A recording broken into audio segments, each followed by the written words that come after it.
श्रृंगार लीला। श्री प्रिया प्रीतम श्री विशाखा की कुंज में कदम्ब की छाया में विराजमान है। कदम्ब के चारों ओर फूल खिले हुए हैं, उन पर भौरे गुंजार कर रहे हैं। कदम्ब के नीचे आलबाल गट्टा बना हुआ है जो भूमि से लगभग 1.5 हाथ ऊंचा है। आलबाल के चारों ओर की भूमि पर 8-8 हाथ तक संगमरमर लगा हुआ है। इसके बाद बेला पुष्प के पौधों की गोलाकार क्यारी लगी हुई है। बेले के बाद दूसरी गोलाकार क्यारी मल्लिका के फूलों की है। इसके बाद भूमि पर हरी हरी दूब लगी हुई है। स्थान स्थान पर स्थल कमल एवं अत्यंत सुगंधित फूलों की छोटी छोटी झाड़ियां भी लगी हुई हैं। श्री प्रिया प्रियतम दक्षिण की ओर मुख किए बैठे हैं। दोनों की पीठ गट्टे के सहारे टिकी हुई है। श्री श्याम सुंदर के बाईं ओर श्री प्रिया जी बैठी हैं। दोनों के आगे बांस की बनी हुई डलिया में बेला एवं चमेली के फूल रखे हुए हैं। बांस की डलिया केले के हरे एवं पीले पत्तों से जड़ दी गई है तथा उस पर पानी की कुछ बूंदें झलक रही हैं। श्री प्रिया प्रियतम एक धागे में फूलों को पिरो पिरो कर गजरा बना रहे हैं। धागे के एक छोर को पकड़कर श्री प्रिया फूल पिरो रही हैं तथा दूसरे छोर को पकड़े हुए श्याम सुंदर फूल पिरो रहे हैं। फूल तोड़ती हुई कुछ सखियां पास में ही बेले एवं चमेली की क्यारियों में खड़ी हैं। वे सब फूल तोड़ तोड़कर अपने अपने अंचलों में रखती जाती हैं। जब कुछ इकट्ठे हो जाते हैं तो वे उन्हें लाकर श्याम सुंदर के आगे रखी हुई डलिया में उड़ेल देती हैं। यद्यपि अत्यंत शीतल मंद सुगंधित पवन चल रहा है, फिर भी विमला मंजरी खस के बने हुए एक पंखे को धीरे धीरे झल रही हैं। विमला मंजरी उत्तर की ओर मुख किए खड़ी हैं। श्री प्रिया प्रीतम के मुखारविंद पर रह रहकर अत्यंत मधुर मुस्कान झलक जाती है, पर दोनों ही उसे रोकने की चेष्टा करते हैं। ऐसा भाव व्यक्त करते हैं मानो दोनों ही सर्वथा एकांत मन से फूलों को पिरो रहे हैं। श्री प्रिया कनखी से श्याम सुंदर को देखती हैं तथा श्याम सुंदर श्री प्रिया जी को। इस चेष्टा में जब दोनों की आंखें मिल जाती हैं तो प्रिया लज्जित होकर कभी ललिता कभी विशाखा नाम लेकर पुकार उठती हैं और कहती हैं, ललिते देख जल्दी और फूल ला, अब डलिया के फूल समाप्त हो चले हैं। श्याम सुंदर भी श्री प्रिया की बातों को विनोद में लेते हुए कहते हैं, हाँ हाँ अब फूल बहुत कम रह गए हैं, शीघ्र ला। गजरे के दोनों छोरों को बार बार इकट्ठा करके श्री प्रिया एवं श्याम सुंदर देखते हैं कि गांठ देने जितनी माला पिरोई जा चुकी है कि नहीं। ऐसा करते समय श्री प्रिया एवं श्याम सुंदर दोनों की अंगुलियां छू जाने के कारण दोनों में ही प्रेम उफनने लगता है, जिससे दोनों के ही शरीर कांप जाते हैं तथा कभी दोनों के मुखारविंद प्रश्वेत कड़ों से भर जाते हैं। क्रमशः गजरा तैयार हो जाता है। श्री प्रिया गांठ देने के लिए गजरे के दूसरे छोर को पकड़ लेती हैं।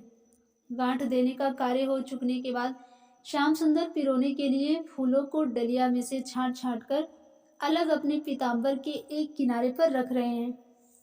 अब श्याम सुंदर उस सुंदर गजरे को अपने हाथ में लेकर उस गजरे में लटकने वाले गुच्छे का निर्माण करने के लिए फूल पिरोने लगते हैं। कदम्ब के पुष्पों की मीठी मीठी सुगंध आ रही है। श्याम सुंदर की वनमाला से निकली हुई सुगंध के कारण भौरों का एक दल बार बार मंडरा कर आता है। वह चाहता है कि वनमाला पर बैठ जाएं, पर प्रिया अपने हाथ से रुमाल उठाकर उन्हें उड़ा देती हैं। श्याम सुंदर फूल पिरो रहे हैं। श्री प्रिया चुन चुनकर उनके हाथों में फूल देती चली जा रही हैं। जब गजरा बन जाता है तो श्याम सुंदर उसे अपने हाथों में लेकर प्रिया को पहनाने के लिए खड़े हो जाते हैं, पर प्रिया गजरे को पकड़ लेती हैं तथा कहती है, नहीं इसे मैं तुम्हें पहनाऊंगी। श्याम सुंदर कहते हैं, नहीं इसे मैं तुम्हें पहनाऊंगा। प्रतिदिन मेरा श्रृंगार तू पहले करती है, आज मैं तुम्हारा करूंगा। सभी सखियों के सामने श्याम सुंदर के द्वारा श्रृंगार कराने में श्री प्रिया लज्जा का अनुभव करती हैं, अतः वे कहती है नहीं। श्री ललिता आती हैं तथा दाहिने हाथ से श्री राधा रानी के बाएं कंधे को पकड़कर कहती हैं, देखो मैं निर्णय कर देती हूँ, पर इसमें फिर किसी को आनाकानी नहीं करनी पड़ेगी। श्री राधा, क्या निर्णय बताओ। श्री ललिता, पहले यह बता तू मान लेगी या नहीं। श्री राधा, ऐसे कैसे हामी भर लूं, तू पहले निर्णय का रूप बता दे, फिर हाँ या ना कहूंगी। श्याम सुंदर ने बीच में ही रोककर कहा, मैं तो मान लूंगा। श्याम सुंदर के इस प्रकार कहते ही सबको आश्चर्य हुआ। कि आज श्याम सुंदर बिना किसी आनाकानी के ललिता का बताया हुआ निर्णय कैसे मान रहे हैं। क्या बात है। अब सभी सखियां राधा रानी पर भी दबाव डालने लगती हैं कि तू भी मान ले। सखियों के कहने पर राधा रानी भी हामी भर देती हैं कि मैं भी मान लूंगी। ललिता बेले के बड़े बड़े फूल उठा लेती हैं तथा दोनों के सामने फूल की एक पंखुड़ी पर राधा तथा दूसरे फूल की एक पंखुड़ी पर श्याम का चिन्ह बना करके दोनों फूलों को हाथ की अंजलि में रखकर कहती हैं, तुम दोनों आंखें मूंद लो, मैं इन्हें उलट कर रख देती हूँ। फिर राधा एक फूल उठा ले, जिसका नाम उसमें रहेगा उसी को आज गजरा पहनाने तथा श्रृंगार करने का अधिकार समझा जाएगा। श्री प्रिया प्रीतम आंखें मूंद लेते हैं। ललिता दोनों फूलों को उलट कर रख देती हैं तथा कहती हैं, आंखें खोलो। राधा रानी आंखें खोलकर बड़े विचार में पड़ जाती हैं तथा सोचने लगती हैं कि कौन सा उठाऊं। सोचते सोचते वे एक फूल उठा लेती हैं।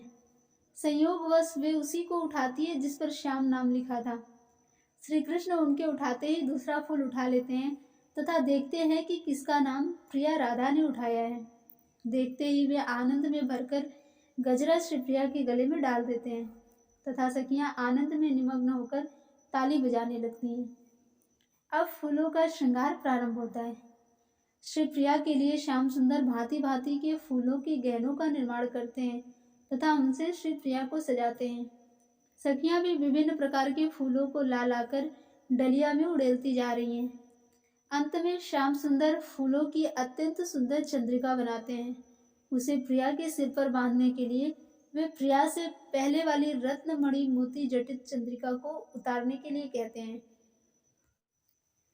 श्री प्रिया का संकेत पाकर विशाखा धीरे से अंचल हटाकर और बंधन खोलकर उसे उतार लेती हैं। श्याम सुंदर प्रिया के मस्तक पर पुष्पों की चंद्रिका बांधते हैं। बांधते समय प्रेमावेश के कारण श्याम सुंदर का हाथ कांपने लगता है तथा बहुत चेष्टा करने पर भी हाथ स्थिर नहीं रह पाता। श्री प्रिया मुस्कुराकर कहती हैं, खेल मत करो, शीघ्र बांध दो। श्याम सुंदर उसे नहीं बांध पाते। श्याम सुंदर की यह प्रेमावस्था देखकर श्री प्रिया में भी प्रेम का संचार होने लगता है।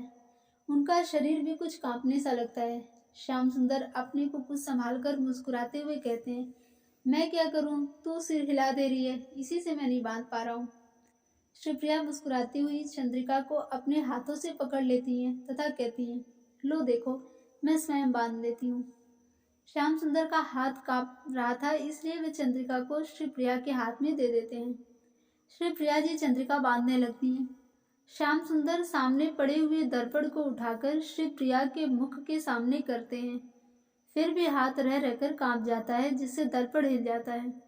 इधर श्री प्रिया दर्पण में अपना मुख देखना चाहती हैं तथा चाहती हैं कि उसमें देखकर चंद्रिका ठीक से बांध लूं, पर दर्पण में उन्हें अपना मुख नहीं दिखता।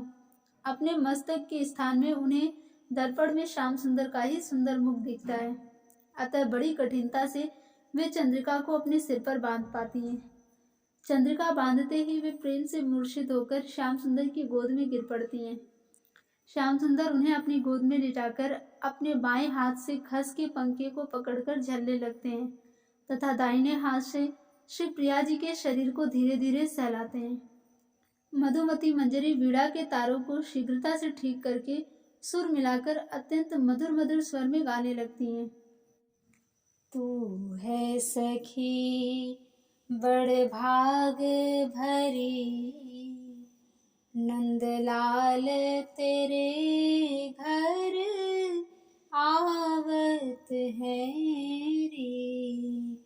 तू है सखी बड़ भाग भरी, नंदलाल तेरे घर आवत है रे। निज कर गूंथी सुमन के गजरे, हर्षि तो ही पहिरावत है रे। निज कर गूंथी सुमन के गजरे, हर्षि तो ही पहिरावत है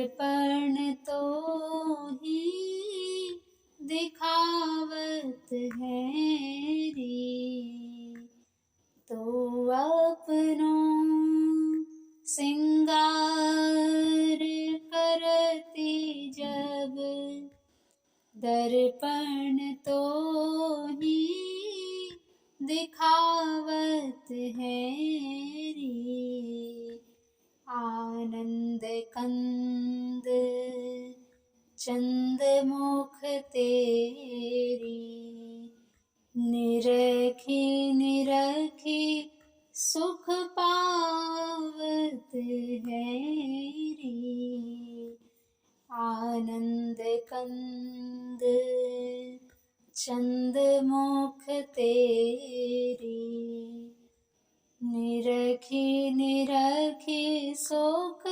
पावत है री, जाके गुण सब जगत बखानत, जाके गुण सब जगत बखानत,